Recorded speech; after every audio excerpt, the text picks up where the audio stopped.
Nous avons fait appel à vous ce soir parce que depuis 30 ans, vous colportez une parole dont le sens n'est pas forcément relayé.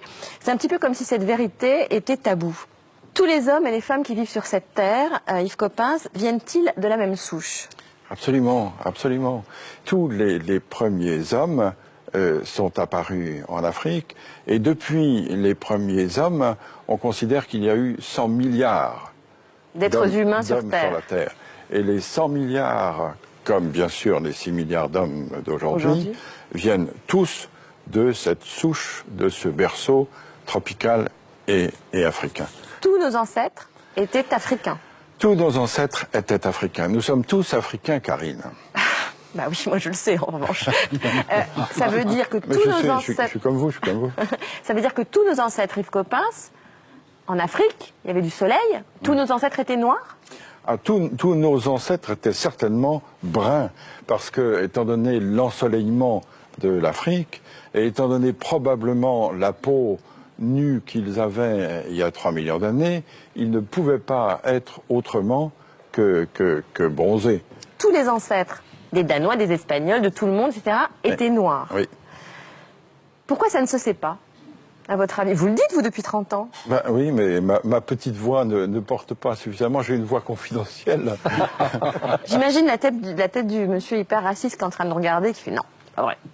Ouh là, demain, vous allez avoir du courrier. Yves Coppens, en fait, les humains, enfin les préhumains sont partis dans différentes directions depuis l'Afrique. Et puis, pour s'adapter au climat, pour s'adapter à leur environnement, ils ont déterminé des traits qui étaient le plus adaptés, c'est ça? C'est ça, c'est-à-dire que les humains, à partir de 3 millions d'années, à partir du moment où ils ont eu la culture, à partir du moment où ils ont eu la conscience, tout ça, ça a 3 millions d'années. Petit à petit, se sont déployés et ils ont atteint d'autres climats. Et petit à petit, se sont adaptés à autre chose. Par exemple, pour aller en Asie, ils ont dû traverser des montagnes très très hautes, très ensoleillées. Et donc, petit à petit, leurs yeux se sont adaptés, c'est ça? En effet, l'œil bridé pourrait être dû à une sélection naturelle de ceux qui avaient la capacité d'accommoder plus que d'autres, parce que chacun sait qu'à de fortes altitudes, la luminosité est insupportable. Et comment est-on passé du noir au blanc? Là aussi, c'est un gradient de couleur, un gradient de coloration, c'est-à-dire qu'avec moins d'ensoleillement, on avait nécessité d'avoir une peau avec un écran moins fort pour que la synthèse de la vitamine D, qui est la synthèse de croissance, puisse se faire. Donc par sélection, ceux qui n'avaient pas la vitamine D, donc les plus noirs, sont restés soit en Afrique, soit se sont éteints. Et ce sont les de plus en plus blancs qui ont pu survivre. C'est une sélection qui s'est faite du noir au plus clair.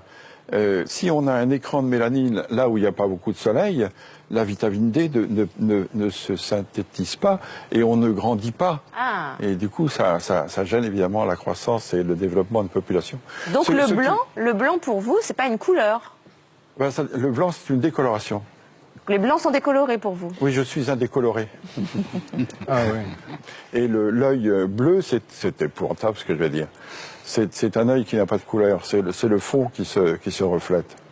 Ah, c'est intéressant. Bah non. Bah si. Merci beaucoup Yves Coppens. Et je voulais ajouter quelque chose qu'on ne sait peut-être pas assez. Vous savez qu'aujourd'hui, les 6 milliards et demi d'hommes qui sont sur la Terre sont 6 milliards et demi d'Homo sapiens sapiens. Or, dans la classification, notre classification scientifique, le genre Homo, c'est le genre humain.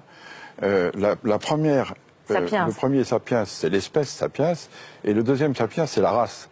C'est-à-dire on est tous Homo sapiens sapiens. On peut être tous racistes, ça n'a pas d'importance, puisqu'on est tous de la même race. Donc il n'y a qu'une race. Il n'y a qu'une race. Oui. Donc scientifiquement, Yves Coppens, les races n'existent pas.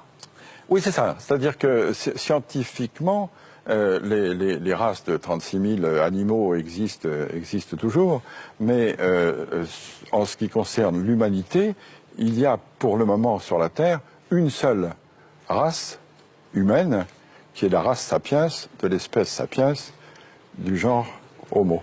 Merci beaucoup Yves Coppens. Merci beaucoup, José.